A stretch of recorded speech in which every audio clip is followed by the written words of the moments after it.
Konnichiwa. It's history in the making, and we want you to be part of it. That's a given. We're talking about people who are changing the game. You guys have run a tight ship here. Oh my gosh. The rock star sitting here. I can't even describe it. Talking about actual business. Two beings at the top of their professions. Lightning quick movements. The rock star sitting here. Ladies and gentlemen, welcome back to the Real Value Podcast, the podcast about real estate appraising, lending, life, business, success, and, well, how it all fits together.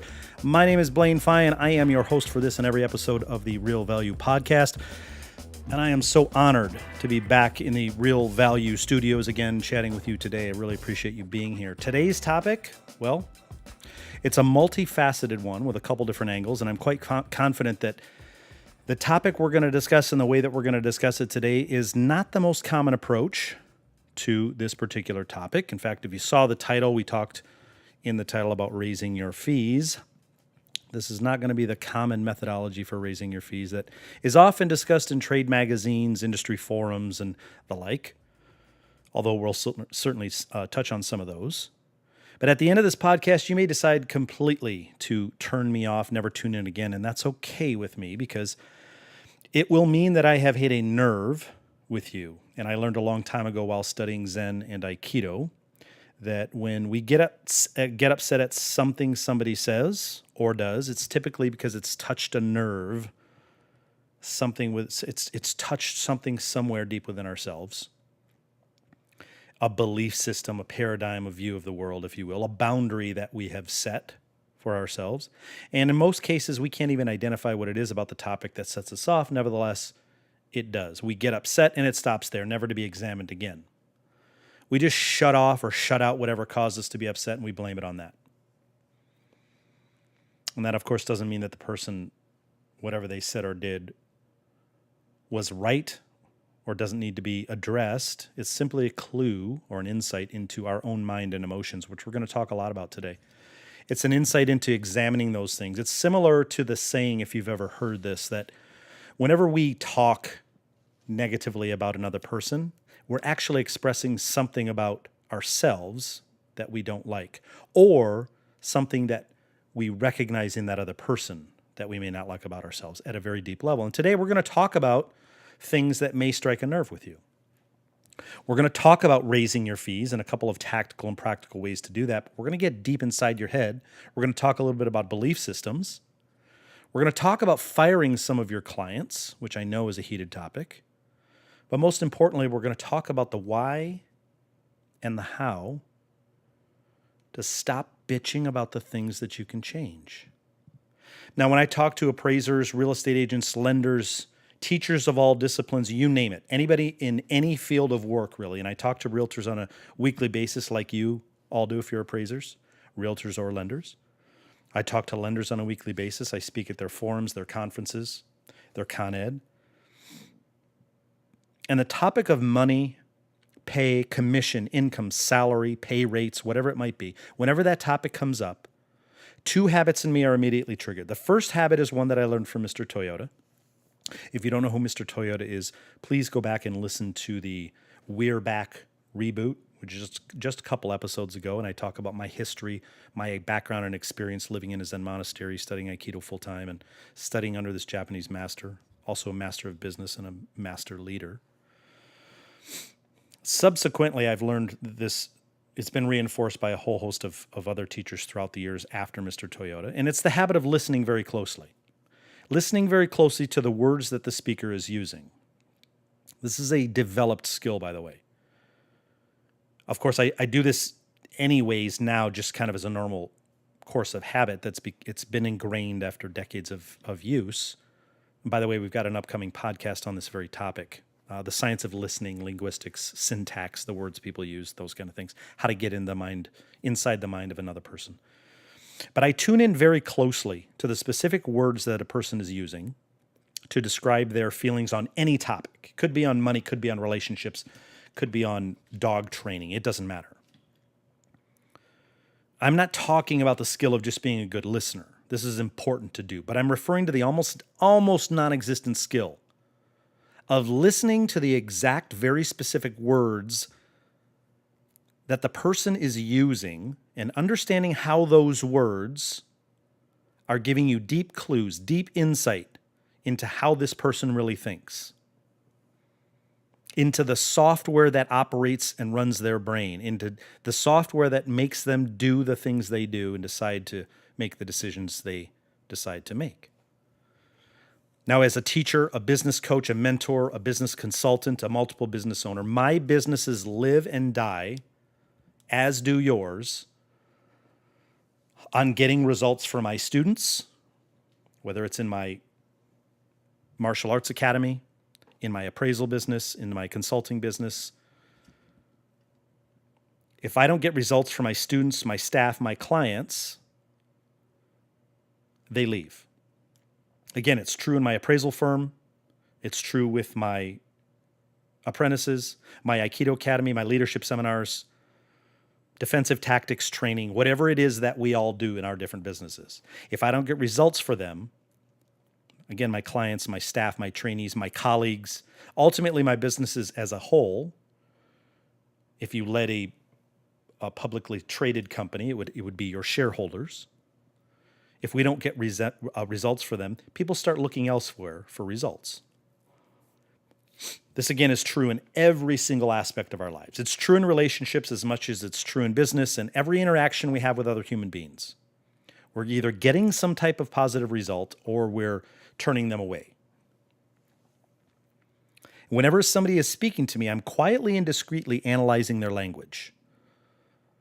I'm not doing it obviously. I'm not doing it like this. I'm just taking in their words. I'll give you a little teaching secret, by the way. If you ever want to be a great teacher, and I'm not saying that I am, I have studied under some of the best, though. Just having information on how to do something is never enough.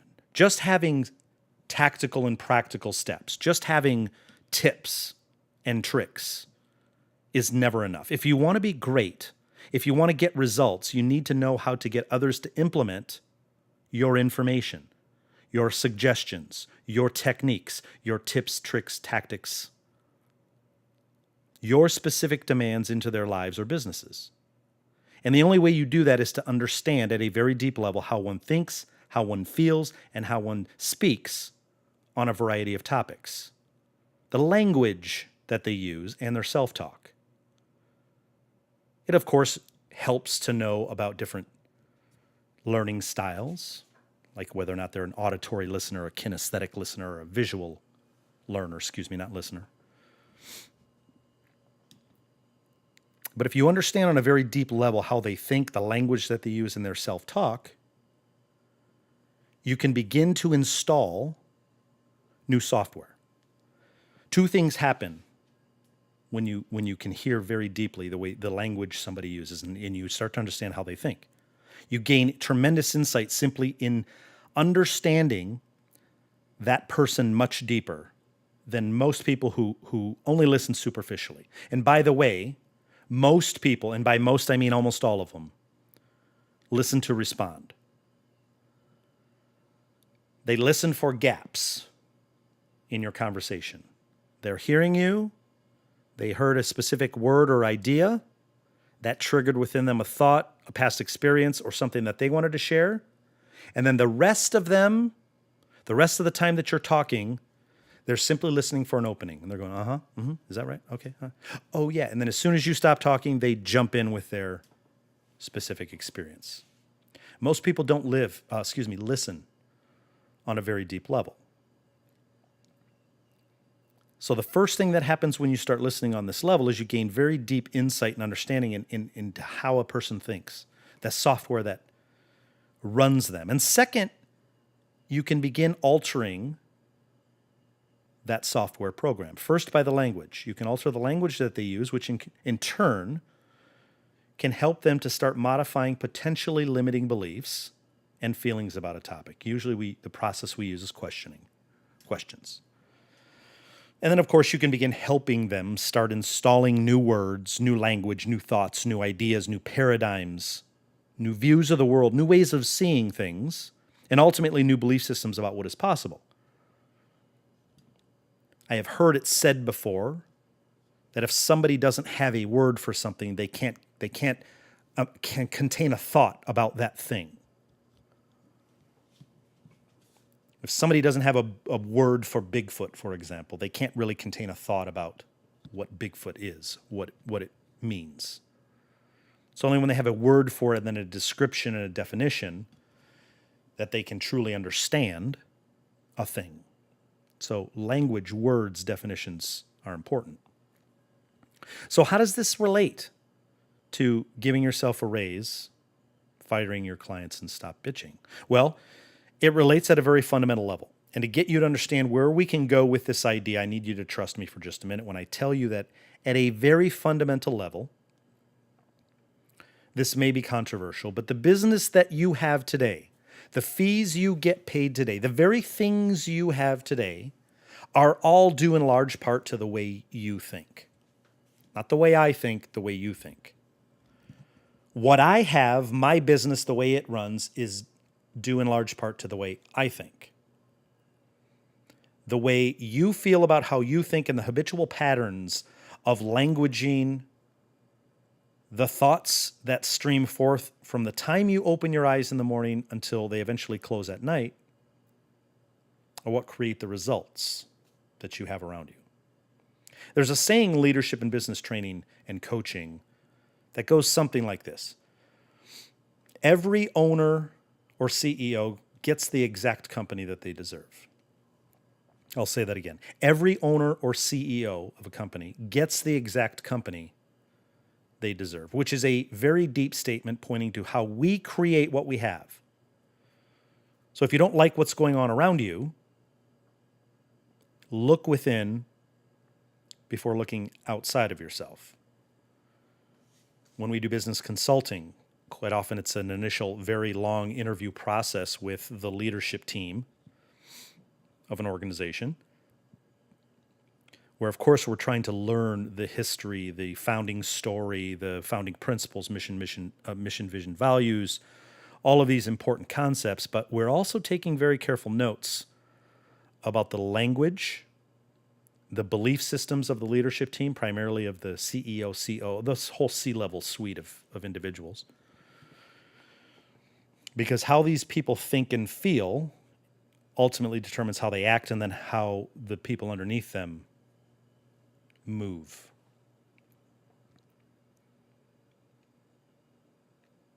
And I could spend literally hours on this topic, and we do in some of our workshops, but to keep the episode relatively short, I'm going to do my best to get right into the meat of it so you can begin seeing a difference maybe in your own business, maybe in your life as well. It would ultimately be my greater goal to have your positive business aspects spill over into your life, because it's usually the other way around. So we're going to discuss tactical and practical, which are the words that I usually use to refer to the actionable things that one can do today, the things you can implement today to start seeing some change and reform. But before we go tactical and practical, we like to hover at 50,000 feet and discuss strategy or strategic. Those are the three things we'll always discuss: strategic, tactical, and practical. Now, having trained and mentored literally thousands of students since 1994 when I got into the teaching business in several different industries, I can assure you that by helping somebody see that how they think directly affects what they do, what they say, what they feel, what they earn, and ultimately what they accept, we can then begin to help them identify their limits, which are mostly self-imposed, by the way. We can help them identify where those beliefs, limiting beliefs usually, may have come from. And then, of course, we can help them begin to change some of those beliefs to be more empowering, lead more effectively, and start experiencing some of the things that they may say on the outside that they want, but inside they quite often, this is a very common experience, they're actually trashing, destroying, sabotaging any chance whatsoever of ever having any of these things. What happens simultaneously, of course, is often the key to making the changes stick, which is to help them change the language that they use when describing certain things. Language, you're hopefully finding out, is super, super important. Now, anytime we start talking about money,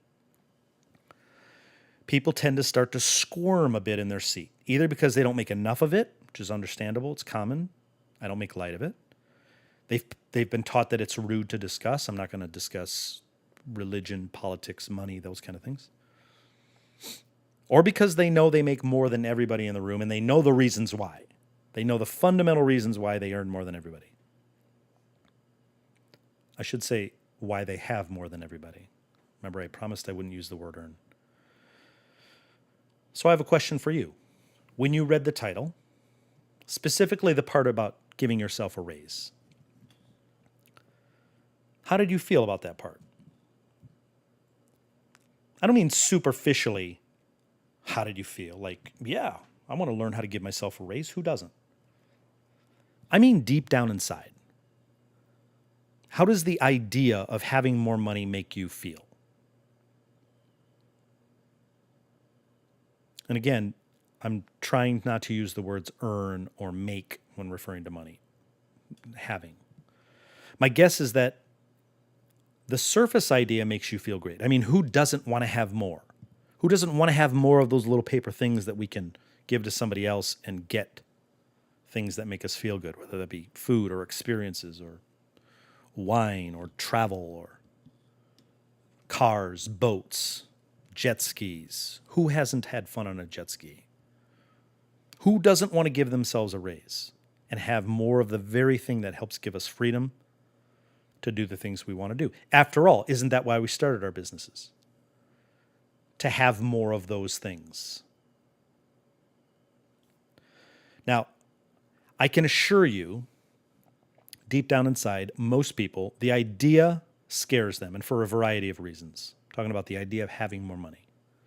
One of them I know to be fact because I hear it all the time. I've taught many of these courses, prosperity courses and business courses, 10 timesing your business. And I hear it all the time, specifically from appraisers, realtors, and lenders, primarily from appraisers. They're one of the worst in this regard. I can't raise my fees because those are dictated by the lender. Those are dictated by the client. Those are dictated by the AMC, what's customary and reasonable for our area, etc. For lenders, it's I can't do that or I won't be competitive with XYZ bank or credit union. And for realtors, it's I can't do that. The industry standard is 6, 7, 8%, whatever it is in your area.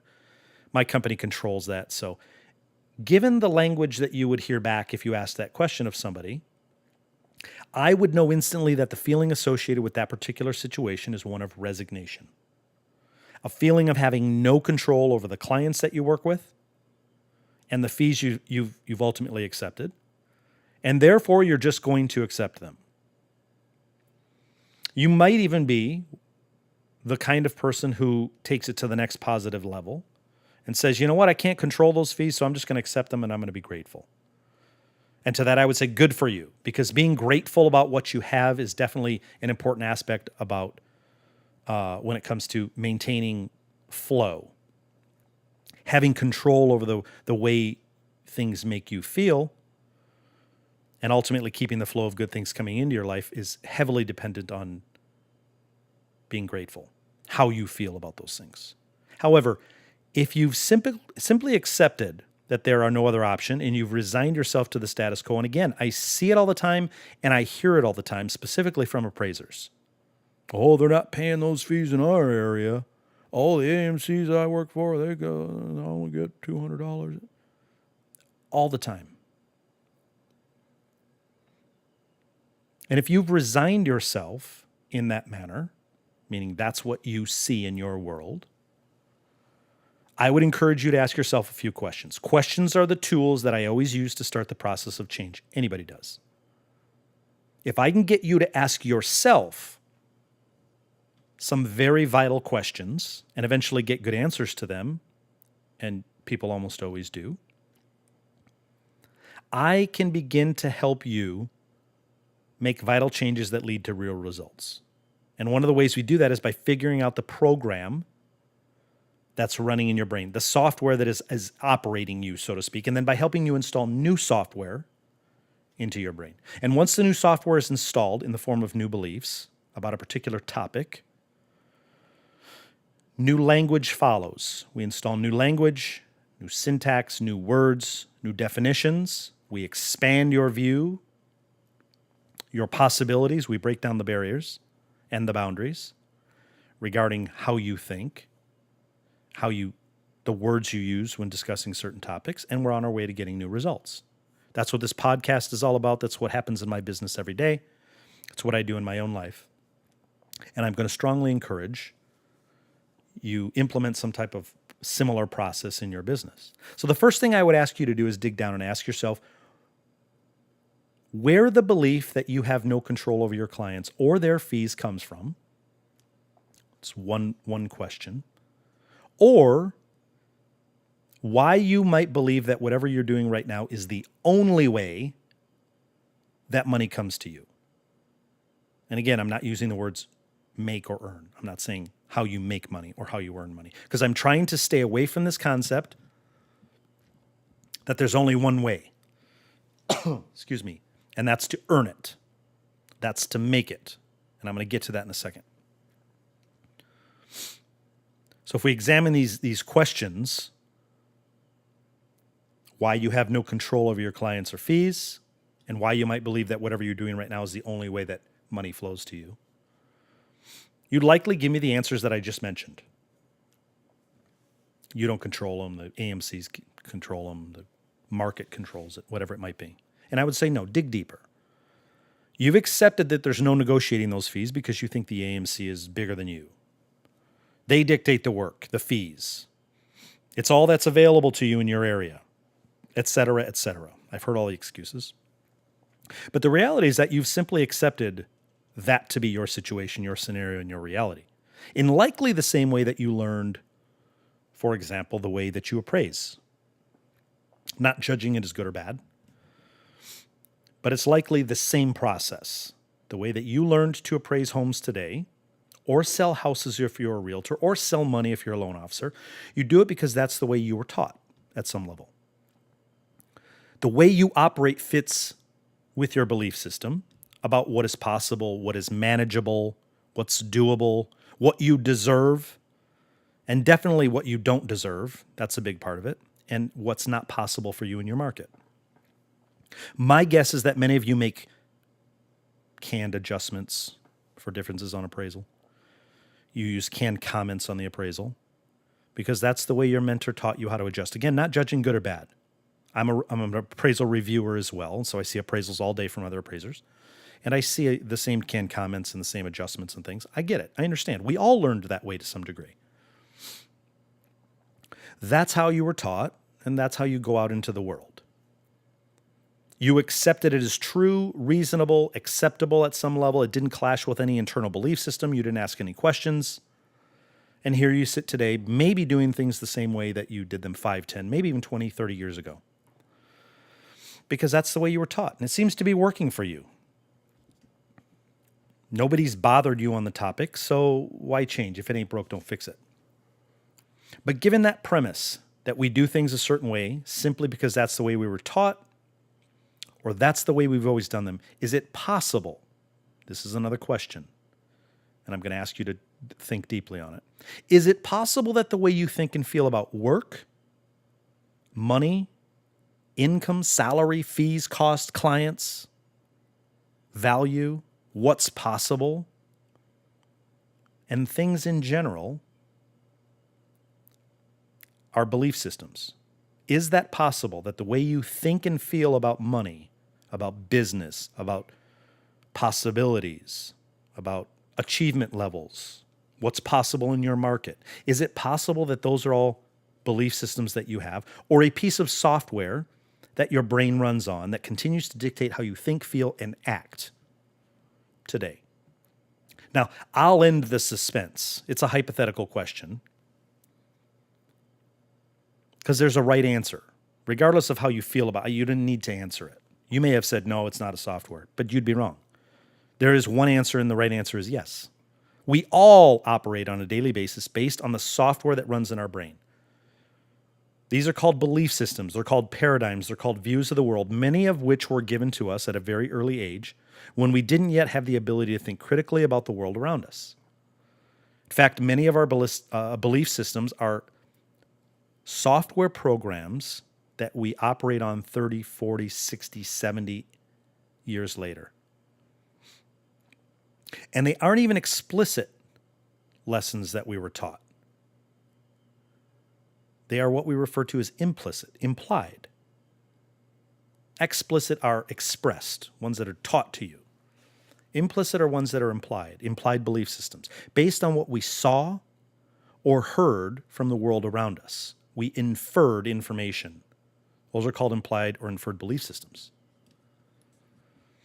For example, this is a very common one. In your household, when you were growing up, if money was always tight, for example, mom and dad both had to work full or part-time jobs to pay the bills. There was maybe talk around the dinner table about not having enough, not being able to do certain things because of finances. Maybe you heard mom and dad in a closed room arguing, fighting about money. 89% of all couples do. It's the reason most people get divorced. Maybe your family never had a new car. You were never able to take an awesome vacation. Maybe you could never fly anywhere because it was too expensive. You had to take a vehicle. Maybe you never had the latest fashion trends, didn't have the best food, whatever it was. On and on the list goes.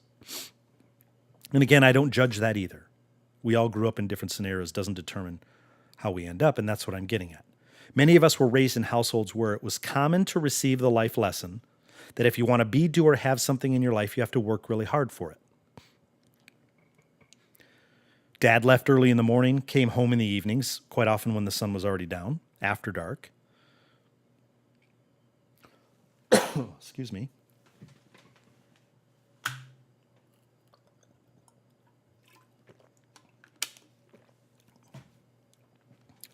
And then, of course, had to relax.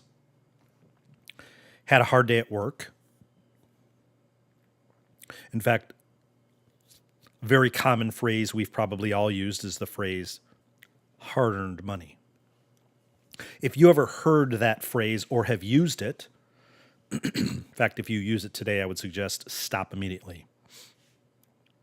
Because that phrase alone, that verbiage, that syntax, that languaging implies that there is only one way to get it, and that's from hard work. Every time you say hard-earned money, like maybe when you write the tax check, you say, there goes my hard-earned money. Every time you say it, you reinforce the software in your brain. You reinforce the tracks of the tape that plays that tells you that there's only one way. There's no other way for money to come to you. Every dollar that comes to you via hard work. And since you're working hard to earn it, you keep telling yourself that that's how you got it. You feel good about that method because it fits with your belief system that was installed long ago, most likely implicitly, maybe explicitly. Maybe your father or mother said to you, there's only one way, son or daughter, for you to get anything in life, and that's through hard work. And you know, I don't disagree with the lesson. We all work hard. But if you tie that to a belief system that the only way that goodness, prosperity, money can come to you is through hard work, that's a problem. It creates a limiting belief. You've just put a fence around any other possibility of having money flow to you in a different way, through not as hard work, for example. So we keep reinforcing through our language and through our belief system, or I should say we keep reinforcing, our belief system that the only way to get something is through hard work by telling ourselves that.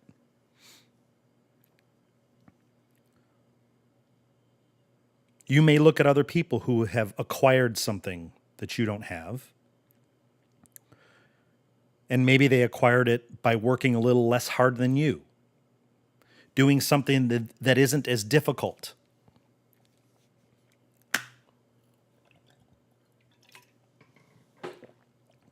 As the work you do. And you complain that they didn't have to work hard for what they have. They didn't have to work hard for their money. They're paid too much. How many times do we see in the news about the CEOs that are grossly overpaid or the professional athletes? And this further reinforces your belief system that the only way for you to have something is to work hard.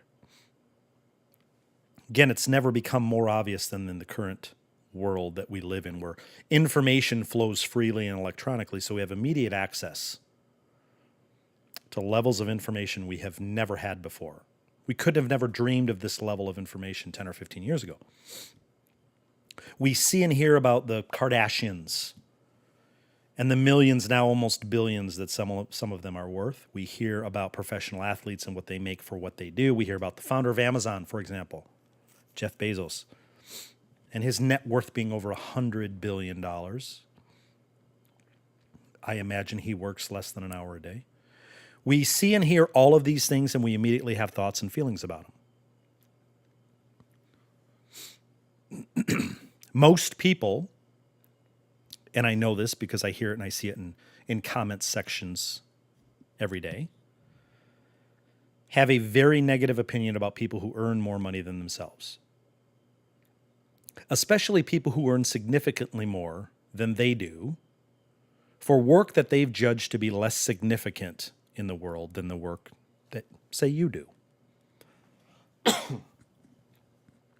And while there's nothing wrong with having an opinion, we all have them, if your opinion is keeping you from realizing more of those things for yourself, and they most likely are, then it's time to start examining your beliefs and opinions about those things. And on the subject of money, by the way, if you hear about Jeff Bezos being worth more than $100 billion and you have a negative reaction to that, understand that you've just activated the software in your brain that says that's not right.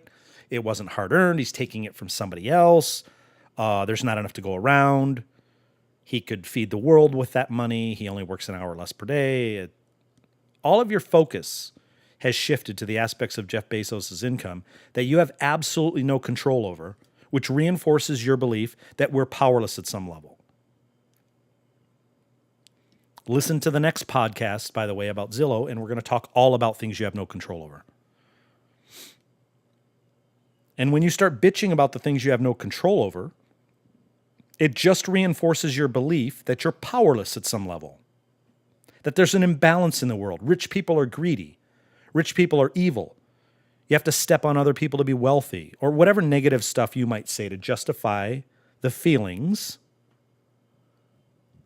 that you have, and you stay at your same income level. In fact, I've seen it over and over and over in the consulting assignments I have in the businesses that I've worked in, worked for, worked with, where somebody comes into something, great prosperity, for example. It could be lottery winners. I've never met one of those, but I know this to be the same principle. If the software, the operating system that runs their beliefs about those things, specifically about money, says somewhere inside of them that the way they obtained that money, that goodness, that prosperity doesn't fit with their belief system, within a few years, it's all gone. They've sabotaged, they've overspent, they've given away. They'll make sure it's gone because they have an internal set point based on their belief system. My dad never earned more than, throw out a number, $40,000. I make $60,000, and that's probably, I'm good with that. Okay. If 70 ever comes in, sure, guaranteed, it's 10 of it's going out right away, maybe 20. God forbid 100,000 comes in, you wouldn't know what to do with it. All because of a software system, all because of a belief system. And some of those negative talk issues about, say, rich people richer than you, some of it might all be true. Maybe rich people are greedy. Maybe they are evil. Maybe they have stepped on other people. Jeff Bezos might be evil. I don't know him personally. Bill Gates might be evil. Never met him. Steve Jobs and I were never friends. He might be the most evil there is. I'm not making any qualitative statements or judgments about any of those people. If you believe they're evil in some way, don't buy anything from Amazon. Don't buy a Microsoft computer. Don't use their software. Don't buy an iPod or an iPhone. Make yourself feel better that way. But focusing on it will only keep you in the same place you've been in for however long you've been there. That's my point. By associating their wealth, how they may have acquired it and what they do with it, with some negative thoughts and feelings in your own paradigm of the world, your own belief system, you're constantly feeding your own belief system that wealth sucks, having more than others is somehow bad or evil, and a long laundry list of things that most definitely keep you from some of the very things you likely say you want more of. You see, you can't simultaneously praise something and then disdain it. You can't, those are two competing ideas, and you can't hold two competing ideas in your brain at the same time. You can't say, I want to have more of something while at the same time swearing at the Ferrari driver who flies down your street and saying rich people suck. Can't do it. They're competing ideas. Anything you disdain at some level will always move away from you. Doesn't matter if it's a dog or a dollar bill. You can say you want more of it, but the statement is simply a statement of fact. You want it. Great. Does nothing. Activates nothing. None of it flows more your way. Whether or not you want it has almost nothing at all to do whether or not you're capable of having it, creating value, creating an opportunity, whatever it might be, that would allow more of it to flow your way. The great Earl Nightingale is famous for saying a lot of things, but one of his most famous sayings is that we become what we think about. In fact, I think in his great tape series I still have today, cassette tapes, called Lead the Field, he says we become what we think about all day long. I've listened to the tapes almost so many times that they're worn out. Believing that as I do to be true, if those are the things you think about, whether consciously or unconsciously, you can easily see why and where you are in your life. And again, I'm not judging where you are. I'm asking you to judge where you are. Remember, every owner or CEO gets exactly the company they deserve. That means, by the way, that all the good things you have as well as maybe some of the stuff that you're not so pleased about. Nevertheless, for the sake of our discussion today, I'm going to give you some practical tips to help your business, your income, and your life today. I wanted to spend the first portion of this podcast talking about belief systems because, again, all the tips, all the tricks, all the tactical and practical mean nothing if when you receive more, you have no internal means for accepting and then doing something with it. So I'm going to give you some tactical and practical tips to help your business, your income, and your life today. But I'm also going to encourage you to take some of your after-hours life energy. If you don't know what I'm referring to there, please listen to the podcast we did on becoming a mobile appraiser. I talk a lot about life energy and the time outside of your business. And start asking these questions of yourself. When you start asking questions, you've begun a process that will ultimately start benefiting your life almost instantly. Maybe some of you already do this, and for that I applaud. Because when we begin to identify first what beliefs we have about certain things, and then where those beliefs came from, we have the opportunity to literally change the world we see around us.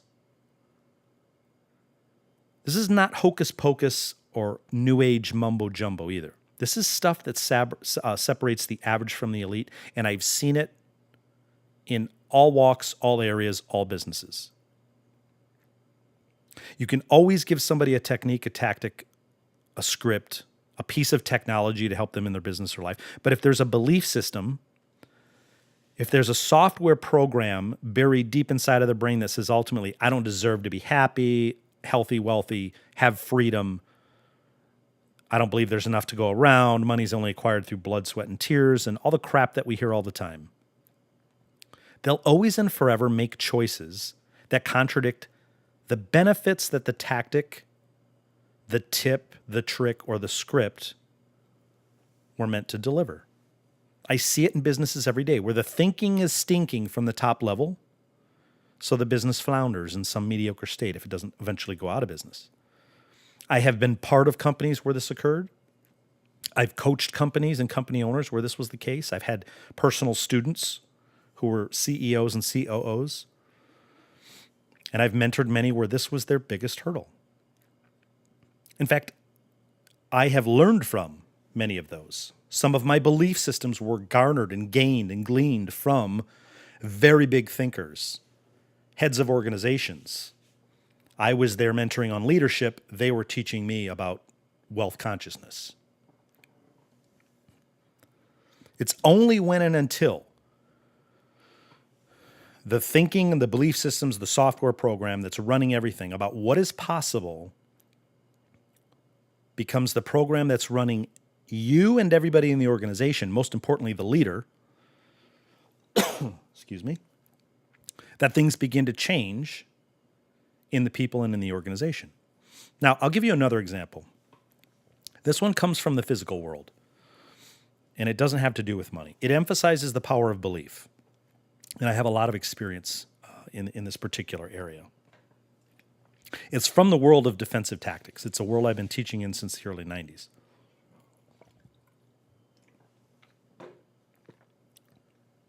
And it doesn't matter if I'm teaching a women's self-defense course, a group of law enforcement folks, which I've done a lot of, or a group of military special operations folks. If they don't believe they are capable of doing something, they are not going to do it in real life or in a real life situation. For example, if I tell a group in a women's self-defense course that, say, gouging out an attacker's eyes or crushing their windpipe, and I'm sorry for the graphic nature of this, but if I tell them that this will offer them some option for escape and maybe their absolute last opportunity for survival, many of them will walk through the motions, the tactics that we're teaching in the class. But at the end of the session, we always gather around in a circle. We sit around, and it's the Q&A portion. And I always say to them, this is the time to be honest about what you think you can actually do in a violent situation. And they've just spent multiple hours, sometimes it's a multi-day course, learning about real violence and what it means. And we're trying to do what's called stress inoculation, where we get them used to having adrenaline dumps and dealing with high adrenal situations. But this is the time to be honest about what you think you can actually do in a violent situation now that you've been exposed to a variety of different scenarios. And almost all the women admit, down to the last one, that they'd never be able to do either of those things. Because the beliefs they have about violence, how they were raised, about a woman's role in society, what they can and can't do to other human beings or to men specifically, their beliefs about being subordinate in some way to a man or being weaker than a man. I'm not saying I believe these. These are the answers they give. The beliefs they have about seeing their own blood. This is true of the men as well. Their own or somebody else's, etc. In essence, what they're saying is, I will die before I'd be able to stick my fingers in the eyes of another human being. I don't care if I'm being raped. I just can't do it. And in fact, the biggest difference between, say, the women's self-defense course and the military special operators is the very belief system that those two vastly different groups hold about, say, violence, self-defense, what they're capable of, and so on. The military group has already gone through extensive training where they've been broken down and their belief systems have been built back up. And through the training, they've come to believe in themselves at a very deep level, much higher than most human beings ever will, and in many cases should. It's not just the difference of male versus female. The soldiers already believe they can do those things, and they can do them with no remorse, no squeamish feelings about it. They don't care about seeing blood. For some of them, it gets them excited. To help them in their brain training, in fact, they tend to change the language that they use, the words that they use when they're talking about another human being that they might be dealing with. They use words like obstacle, enemy, distraction. It's not person. It's not Bob, Jack, Jim.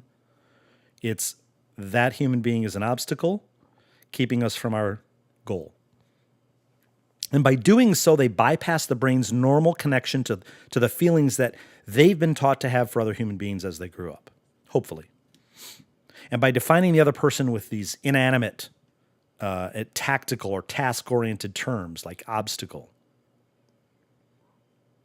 they're able to activate a particular software program in their brains, which then leads to actions in their body, that will not allow them, it overrides their feeling centers. It will not allow them to let feelings enter into the equation, because in their world, feelings in those situations mean seconds. Seconds mean the difference between life and death. It's quite simple, very clinical. Now, a quick point on this specific topic. In the women's self-defense workshops, having them come to this conclusion that they simply wouldn't have the guts to gouge out an attacker's eyes is one of the goals of the course. If we can get them, even if it takes the whole course, to begin thinking realistically about what they're capable of in terms of their strength and their willpower, what they can and can't do, what they won't be capable of doing because they'll stop themselves. If we can get them to start thinking realistically about what they just aren't capable of doing, they begin looking at their world a little differently. Many of them express afterwards that they've become infinitely more aware of their surroundings because they now realize that it's not like a Hollywood movie. Violence is very real. And since they know how that defending themselves against a motivated attacker, for example, is much more difficult than they initially thought. And there are things that they just aren't willing to do. So now they realize, instead of thinking about the reaction, what happens if I'm attacked, now they're thinking much more in advance. I don't want to be attacked because I know I won't be able to gouge out their eyes, so I'm going to be aware now of a much expanded circle of influence. So they focus on awareness.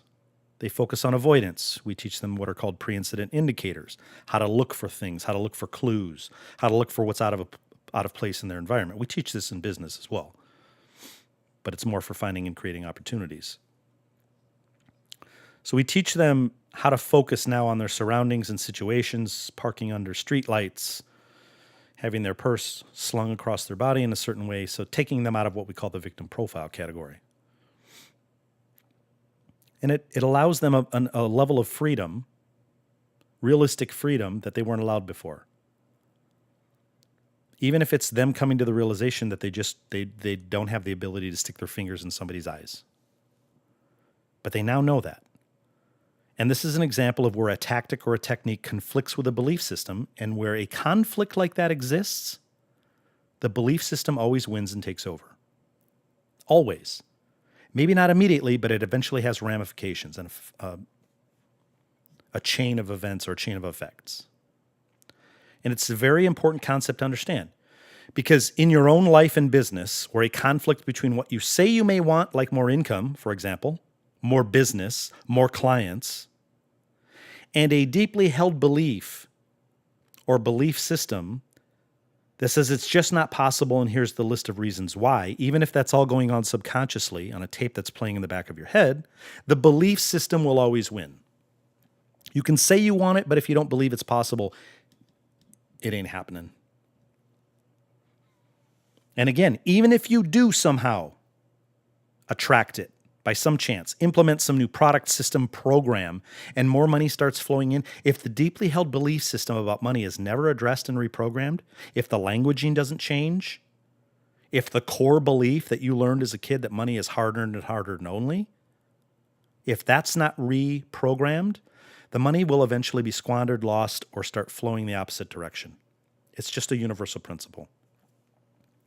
Always has been and always will be. Okay, so now that we have the big idea of the equation out there, let's get to the tactical and practical with full disclosure and understanding that none of these tactics and techniques mean anything if you can't work on getting your belief systems congruent with the benefits of the tactics or the techniques. I could teach you a script. I have lots of them. I can teach you techniques. I have lots of them. I can give you marketing pieces to attract more attorneys, more estate planners, more accountants, more lenders. We have lots of them. None of it means a hill of beans if when you get the business, you sabotage it and send it away, which is usually what happens, where the belief system conflicts with what we say we want on the outside. The title is Stop Bitching, Fire Your Clients, and Give Yourself a Raise. All three of those are $1 million techniques in and of themselves, by the way. We just spent the bulk of our time together, almost an hour, talking about a huge concept. And I spent so much time on it because I've learned through my years of coaching, mentoring, and training. It's one of the most important topics. It's a huge concept that whatever you have today in your business and your life is exactly what you believe is possible and exactly what you deserve. I read and hear literally every day forums, Facebook groups, mastermind groups, business coaching groups, podcasts, videos, and from mentoring clients about all the reasons they can't do something. That somebody else is evil, that the AMCs are the bane of the appraiser's existence, that the fees are set by the client, the bank, the AMC, Dodd-Frank, some guy named Jim. Whatever it is, it's always somebody else's fault. That they feel the way they do and they have the business they have. They're bitching about other appraisers. They're bitching about their clients. They're bitching about the realtors, the lenders, Fannie Mae, Freddie Mac, somebody over at ASB, the MLS, the bank, the homeowner and the homeowner's dog, and they're giving away every single ounce of control they have ever had or is causing your current situation. Any opportunity you had to change your situation, you're giving away. You're giving away all of your control. Every time you bitch about something you feel is out of your control or is causing your current situation, you have the opportunity to turn it into a path of reform. And again, I use the word reform over the word change usually because change simply implies just that, change. Change can be good or can be bad. You can change your diet and get fat.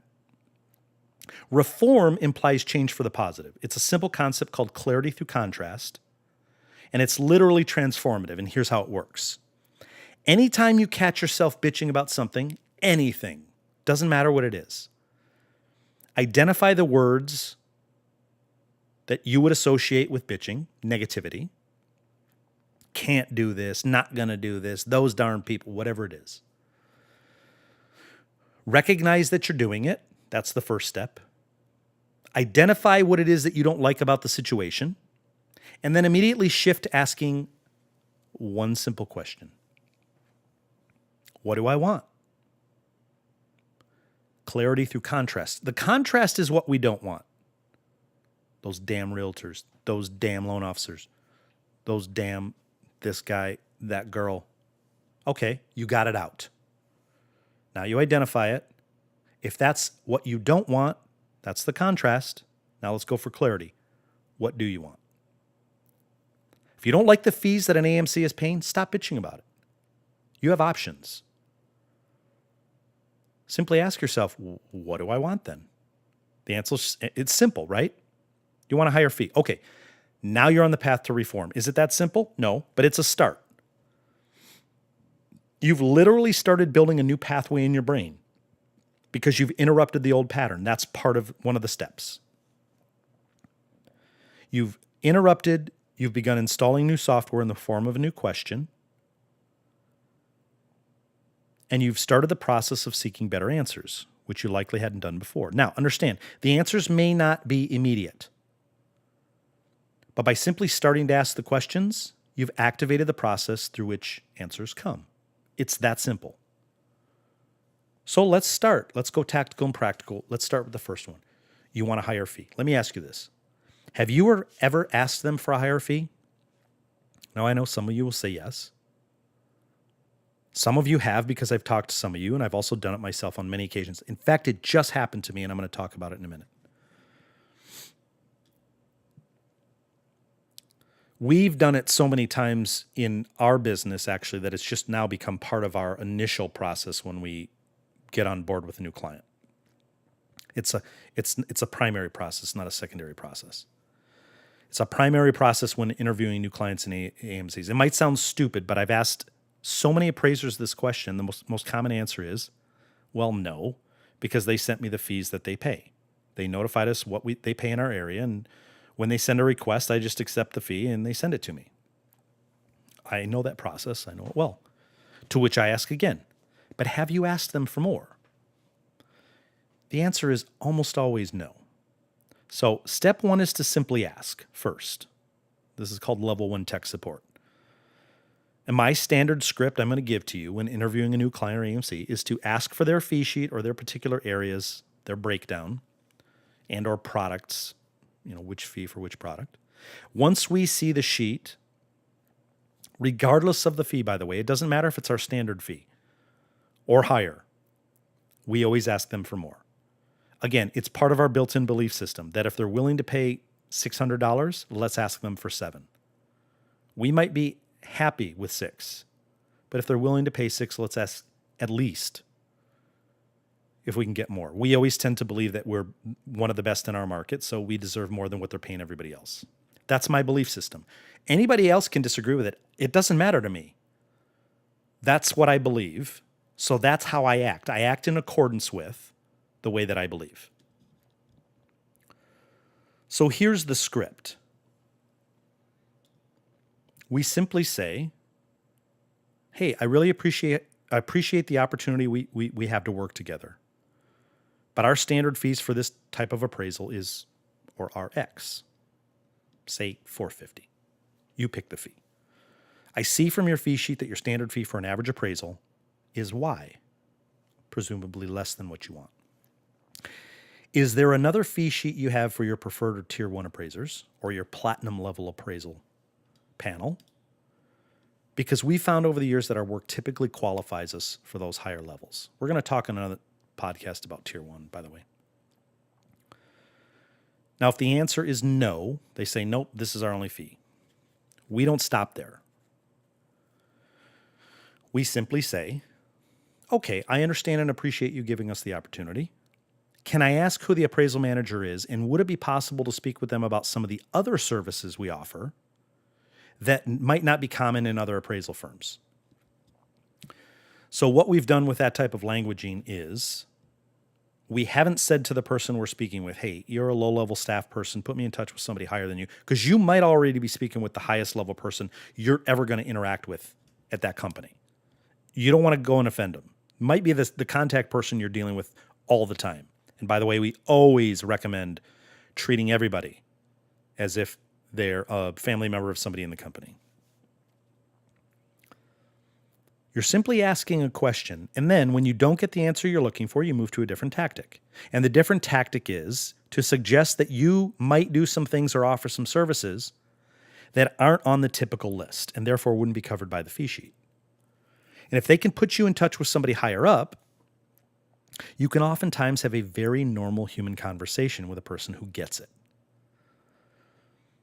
And I can tell you, with great results, this technique has worked for us almost every time we use it. Now, of course, we have run into companies where, no, that's their fee, and then we have a choice. We either accept it or we just turn down the work. You've probably all done that. Now, what other services do you offer them? You're asking me? Nothing. It doesn't matter. The whole point was to get on the phone with somebody higher up if there is somebody higher up. You simply re-engage the manager with the same question about the fees. But this time you say, hey, I totally understand the fee sheet that I was speaking with Fred about, or the fee sheet that you guys publish for the bulk of appraisers, and I don't blame you one bit for doing it. Our standard fee for this particular product is X.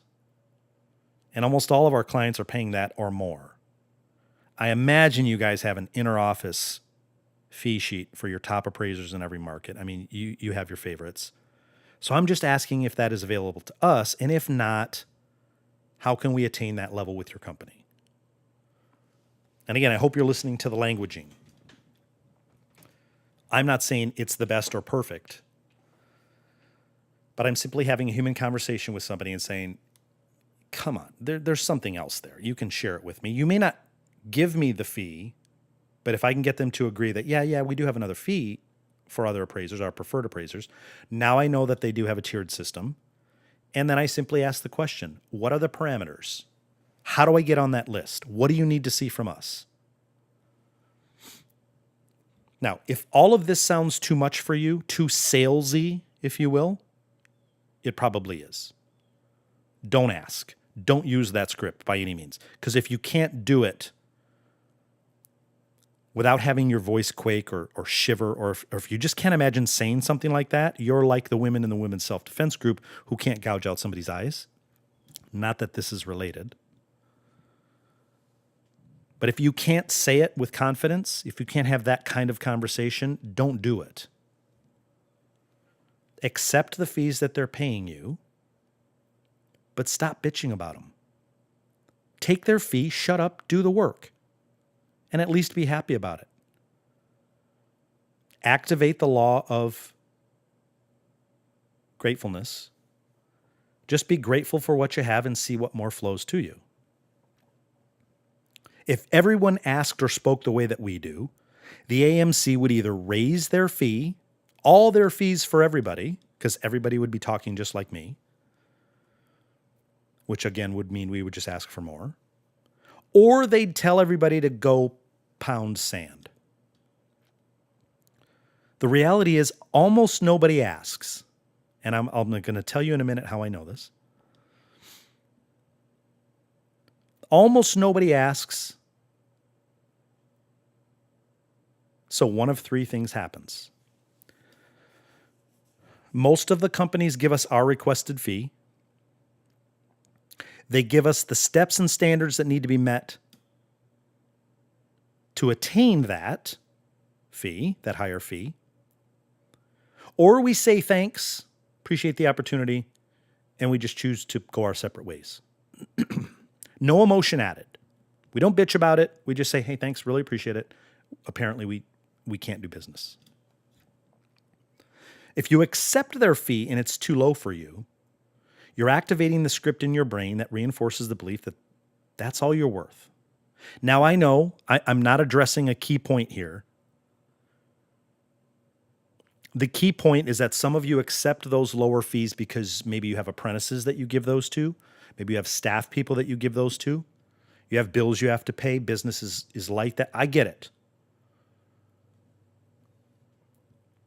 If that was your business and I was coaching in your business, I would address that. I wouldn't tell you to fire all of those lower paying clients.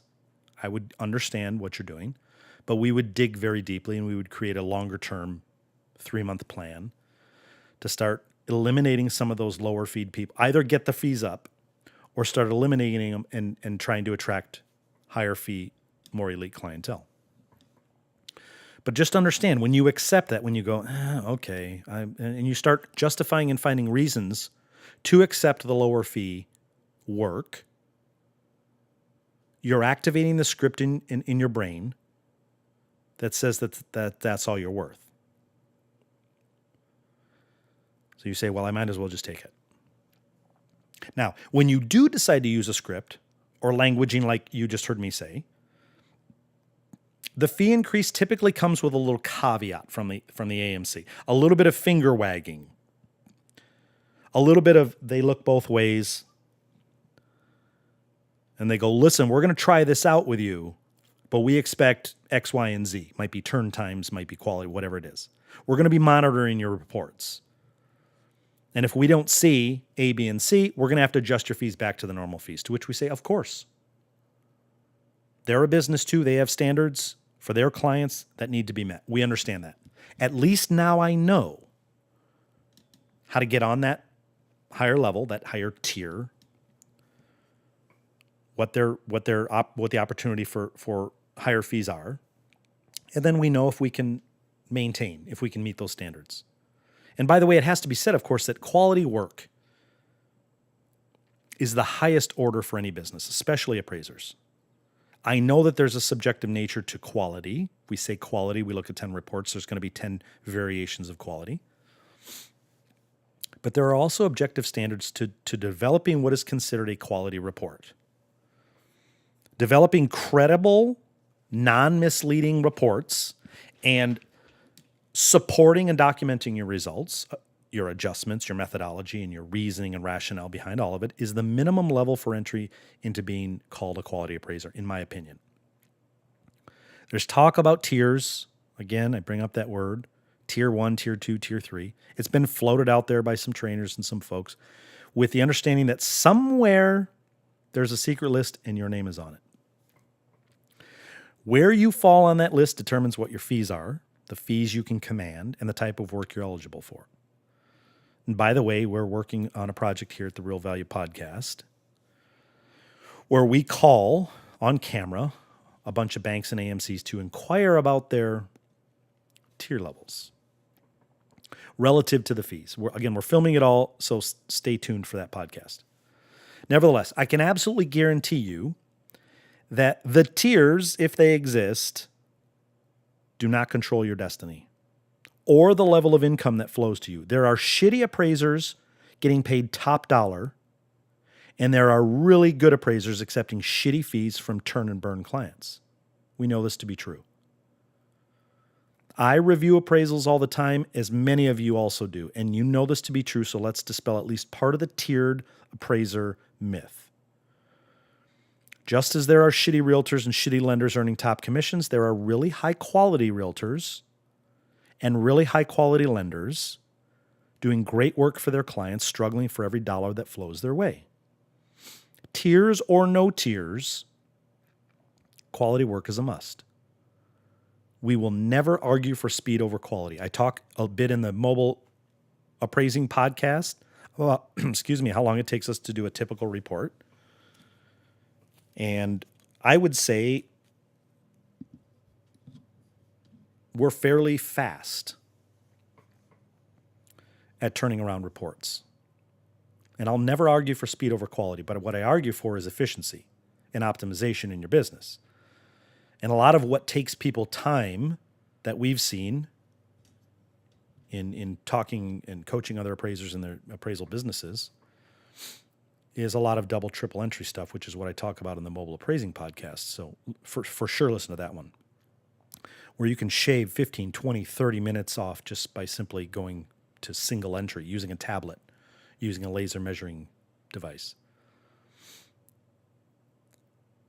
And then, of course, what takes time is selecting good comparable sales. And then whatever methodology you use for determining your adjustments, if you're like us, we do regression analysis and several different methods, but we do a lot of regression to determine our adjustments and then support for our adjustments. That stuff takes time. But when you use good software, you can do it relatively quickly as long as the data inputs are decent. You're not skewing the data. And you know what you're looking at and how to interpret it. And then, of course, narrating, writing good narrative. And I'm a big fan. You can probably imagine from all the talking that I do and the writing that I do, I'm a huge fan of narrative. So we write a lot explaining our rationale. That, to me, is the basis for a quality appraisal. So that's one way to give yourself a raise. Simply ask. One methodology. Tactical, practical. And that's actually one of the harder ones because it requires a certain belief system and a confidence first. Proper languaging follows the confidence, and languaging that can roll off your tongue with no qualms. You can't balk, you can't stutter, you can't stammer when you say it, and you have to be completely serious when you ask for that raise. You have to believe in your heart and mind that somewhere there's an appraiser working for that AMC that's getting paid $100, $200, $300 more per appraisal than you or what their fee sheet says. And I can assure you that in almost every case, it's true. And where it's not true and you have no luck with the script, you at least have a choice. You either accept the work at the proposed fees and not bitch about it, or you say, thanks for the opportunity, but we'll have to pass until we can come to an agreement on fees. Simple. But please do keep us on your list of appraisers for follow-up. So maybe we can discuss it again in the future. Or if you have case-by-case work or complex files that require a higher level of appraisal experience, please keep us in mind and give us a call. That's the bid work type script. Saying we'd love to have that opportunity. Please keep us on your list. Give us a shout if you have something in our area that's complex and your standard appraisers can't, your $250 appraisers can't do it. We get it. That's what we're here for. Assuming, of course, you're capable of complex assignments. What is true in every single one of the companies that you work with is that there's a human being handling things and passing off messages. So if you're respectful and kind with them, you can ask almost anything without sounding like a jerk. Even lower level people answer to a manager or boss higher up the chain. So if you're respectful, remember, they're going to relay how the person on the other end of the line treated them. So always be respectful and kind when you're using this languaging in these scripts. And again, I'll say it again. We always assume that the person we're talking to is somebody else's relative in that company. So speak to them knowing that how you treated them will ultimately make it back to the decision makers if they're not the ultimate decision maker. Even if they're not the relative of somebody in the company, they are somebody's somebody. Could be your son, daughter, mother, father, wife, husband, brother, sister. That's the way we look at everybody we're speaking with. So here's the easy one. And at the risk of sounding cavalier and flippant, maybe arrogant, raise your fees. It really is that simple. Most of the work that we do is with lenders, AMCs, attorneys, state and financial planners, realtors, and simply homeowners, where we set the fee. We have a good mix of work with more and more of it, of course, moving to the non-lender side of the house, which is by choice. But we still do tons and tons of lender work. It's what our company was built on. For whatever that's worth, judge it however you want. When we get a request to work with a new lender or apply for acceptance with a new client, if they have an online application and portal where you have to submit files and things like that, we simply set our fees for all of our products right in the system, and we demand that we get them.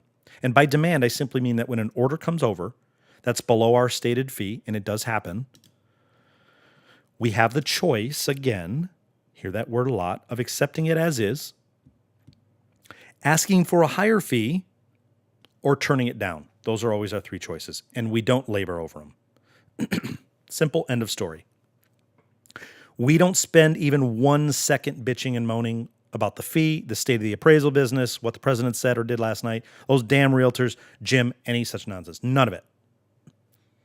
We simply accept the opportunity to dictate our destiny in that moment and move on. The reason I say we consider those options is because you may decide, again, as I mentioned, that accepting a lower fee, maybe because it's close by, maybe it's easy, maybe it's an address you've appraised before. Maybe you have trainees, you have other appraisers, maybe work is slow, maybe you need it for cash flow. Host of other reasons that you may accept an order at a lower than you'd like fee. Whatever you decide, the point I'm hammering is just don't bitch about it later. Don't reinforce the belief system and the program in your head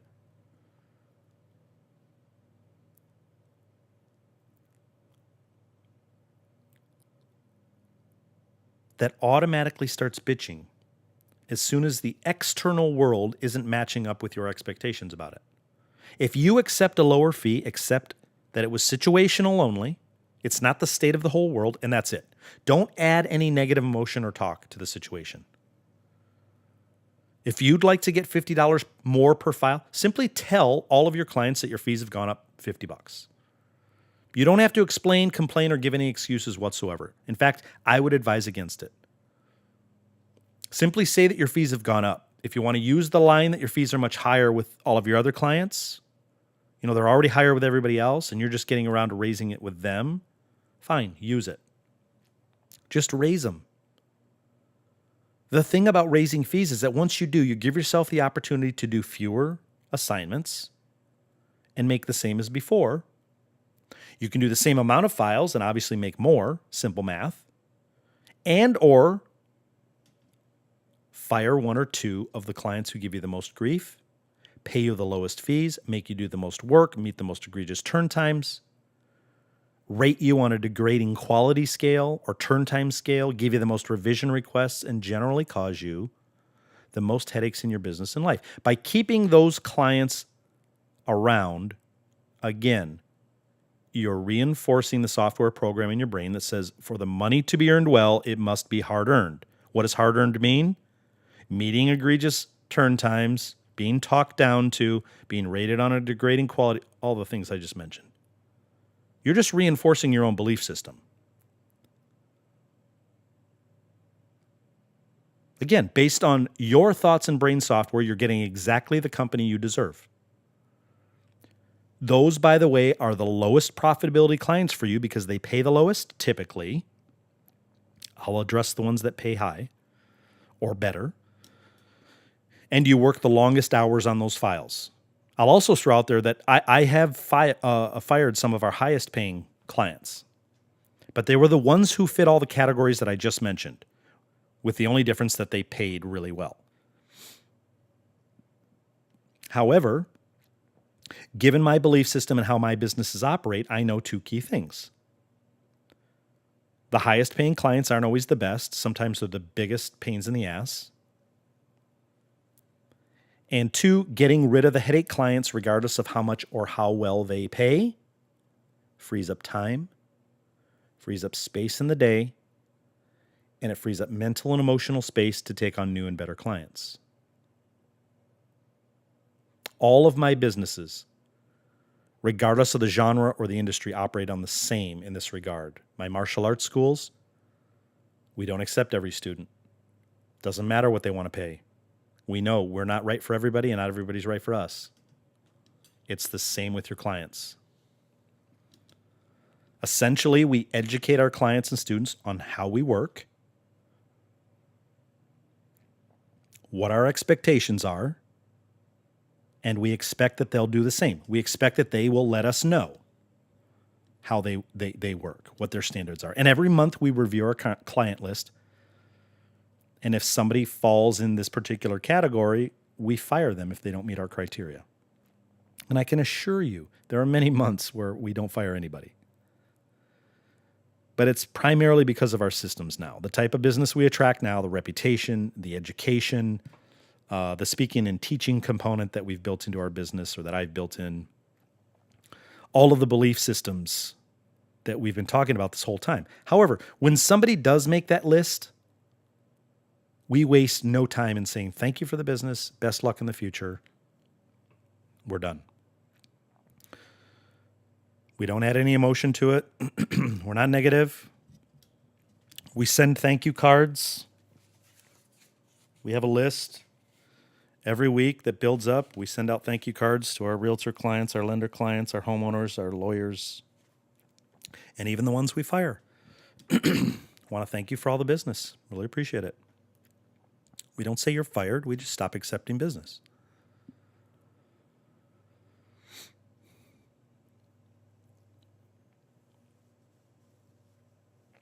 This allows us, by the way, to constantly be working on training. And let me say this a different way. This allows us to constantly be training our clientele, not working on training, which we do internally.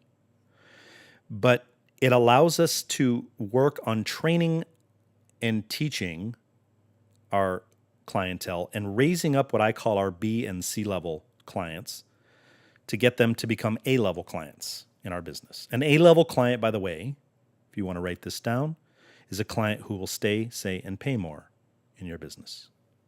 Stay, say, and pay. They're loyal to us. We're loyal to them. They don't move on at the first revision request or appraisal that comes in under a sale price because we have a good rapport, good communication. I typically know the owners or the C-level people in those organizations.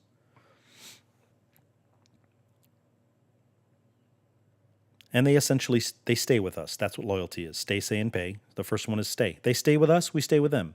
We have issues, we talk. We don't have substantive conversations regarding sale price. But we talk about bigger strategic issues. They pay the fees we ask. And they believe in the value that they're receiving. And they're willing to talk positively about our company to other realtors, other clients, potential clients, their LOs, loan originators, loan officers, and other strategic partners like attorneys and financial planners. By the way, speaking to realtor groups, speaking to loan officers, lending groups. I'm going to do another podcast on the importance of engaging in outreach and networking and speaking and having programs to speak on. is because they're all connected. We've spoken at many lunch and learn scenarios for attorneys and whatnot, but I've spoken to far more for realtor groups. But through realtor groups, if you let them know that you're a divorce appraisal specialist, for example, or an expert in estate planning appraisals, valuations, and if they know of anybody that's in that area, they're going to pass your name along if they know, like, and trust you, if you've delivered good content and good information. But we're constantly trying to work on our B and C level clients, the ones who aren't quite there yet, to stay, say, and pay more. We're in constant development. And I'll talk in another episode about kind of how that looks and feels and the languaging we use to work on them. But suffice it to say that we typically don't tolerate D and E level clients very long. Those are the ones who they're not loyal. They drop you at the first revision. They don't pay your fees. They don't stay, say, and pay. And this process of constant cultivation has had huge, huge ramifications on our client list. It's had huge ramifications on the choices that are available to us and the opportunities in our market. Many of them we've created, which is a whole nother podcast episode. And our ability to control and ultimately profit and enjoy this business to no end, which I do. So there you have it, my friends. Stop bitching about what you don't or can't control and shift your focus to what you can control and then do something about it. Raise your fees, seriously. A rising tide raises all boats. Raise your fees. Try it with one client. In fact, try it with the client you're thinking about firing first. Try it with the client that you bitch about the most. If you can get them to a fee level that would make their requests tolerable for you, you've solved one problem. You then need to work on them so that they're not such a pain in your butt. Either way, you won't lose your business. You'll raise your consciousness. And lastly, firing those clients that are taking up way too much of your day, eating into your profits and causing you to bring stress into your personal life, most likely, with their silly requests, will only help in raising your thinking that you deserve better. We spent so much time talking about belief systems. Do any one of those things, and you've given yourself a huge raise. Do all three of them, and you're on your way to reclaiming and reforming the business you always knew was there for you. Now, on a side note, I said I would talk to you about something that just happened to me, and this is the fourth time that this has happened to me in the last 1 year.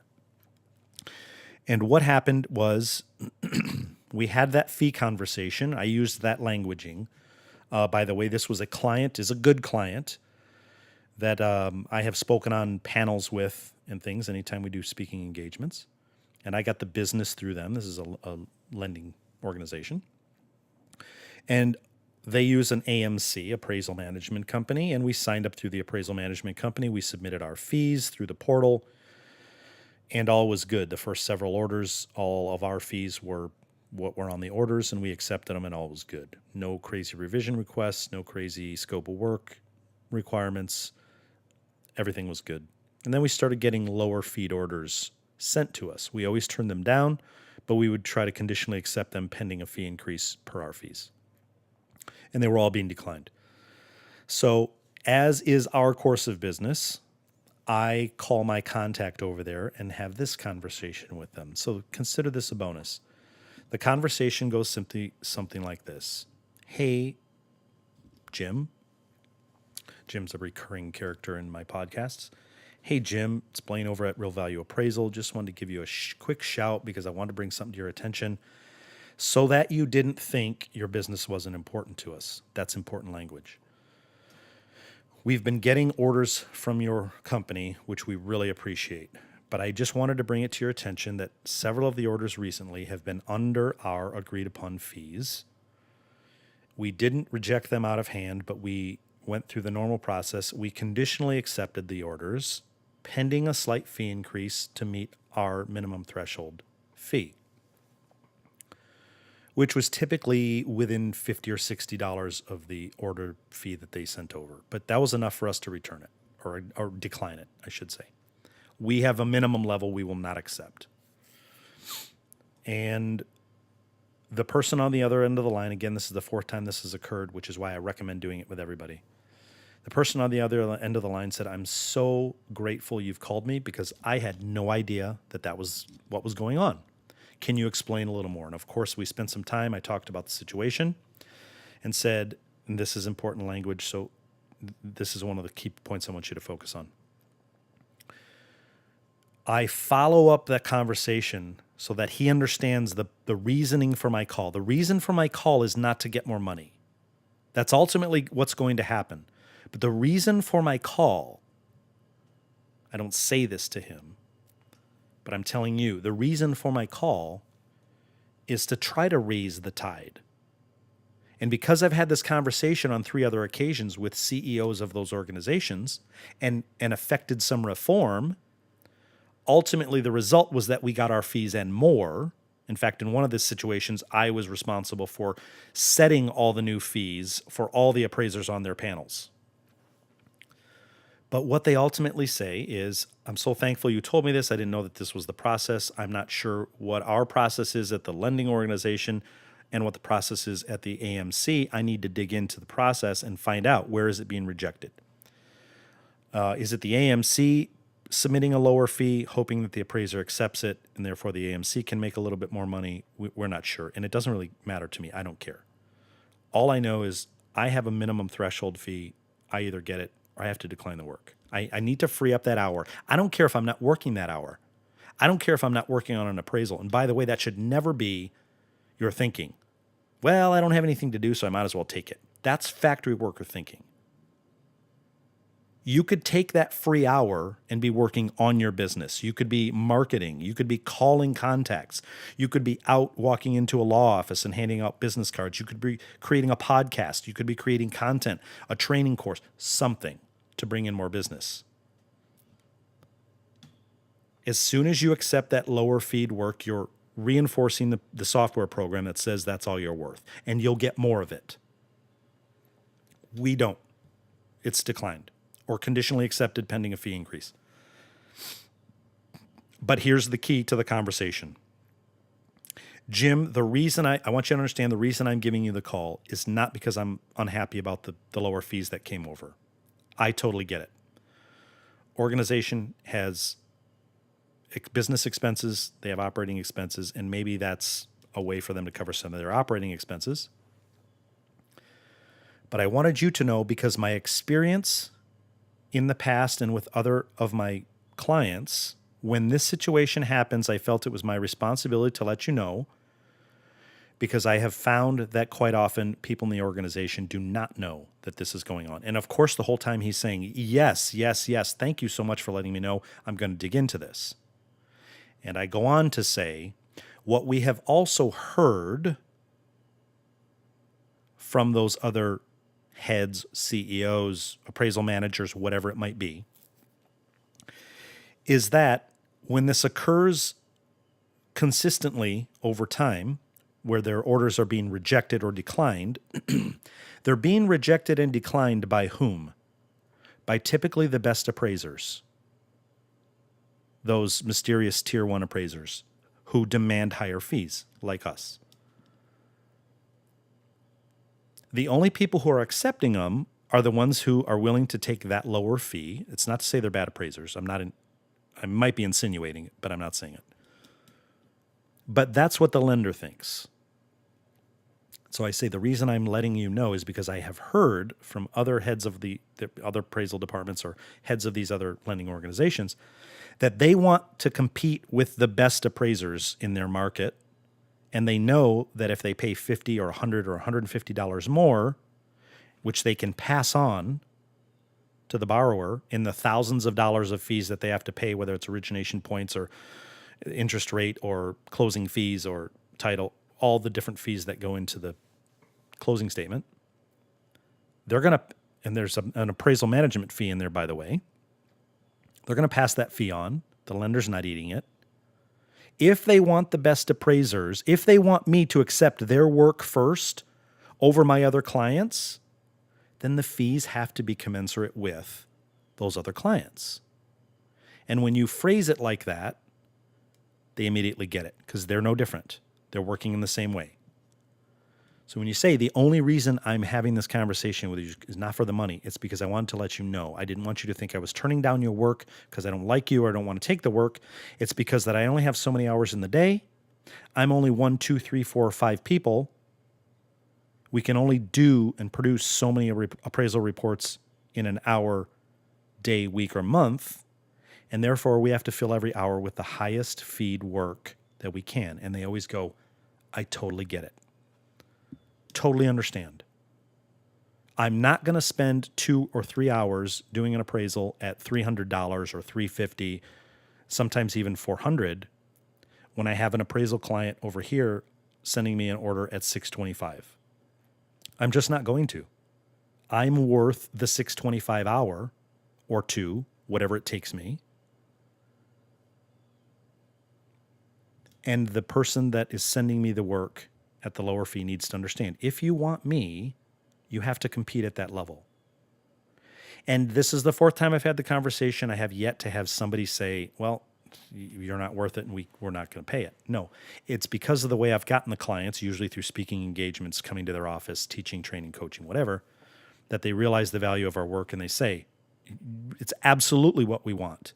We want the best appraisers accepting our work because that typically means quicker turn times, better reports, better support for adjustments, fewer revision requests, if any, underwriters who love you, clients who stay, say, and pay more. So then we've come to an agreement on the phone. In fact, in this last one that just happened 2 days ago, he said, would you mind putting into words, putting into print what you're seeing on your end from our AMC, and just letting us know so I can pass this up to the head of appraisal. And of course, I wrote up a nice long letter. I gave screenshots of all the orders that we were being sent that were low fee and so on and so forth. And of course, it gets turned around and the conversation is head back to us. I just spoke with somebody. They, at the higher level, usually out of state in the appraisal department, they want us to have the best appraisers. You tell us what your fees are. We'll make sure that when they come through the portal, they're always your fee. 4 times in 1 year, I've had this conversation with high-level people in an organization dealing with an AMC, and we got our fees.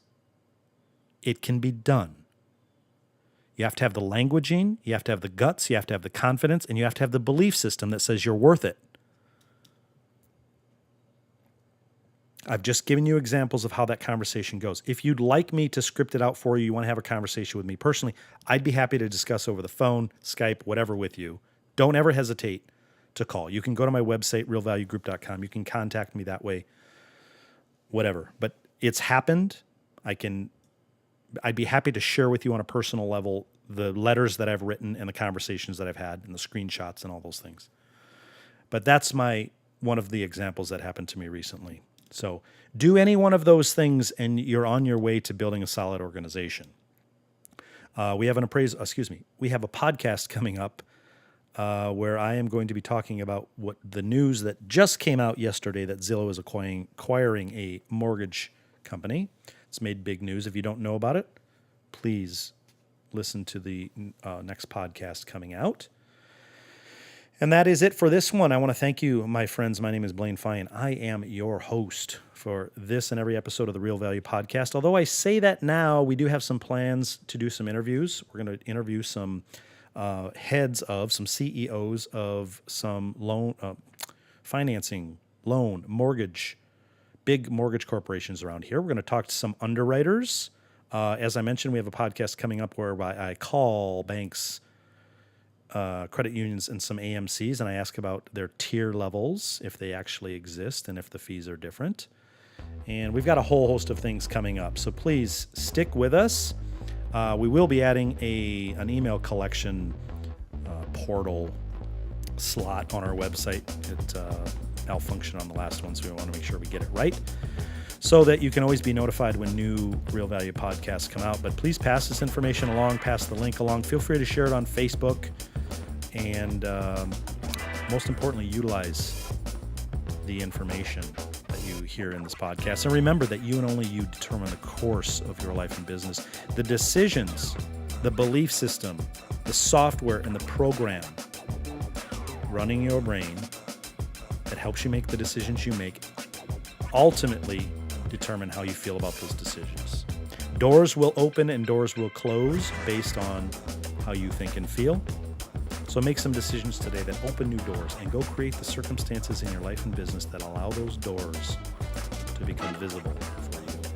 Thank you, my friends. This has been the Real Value Podcast. We'll see you on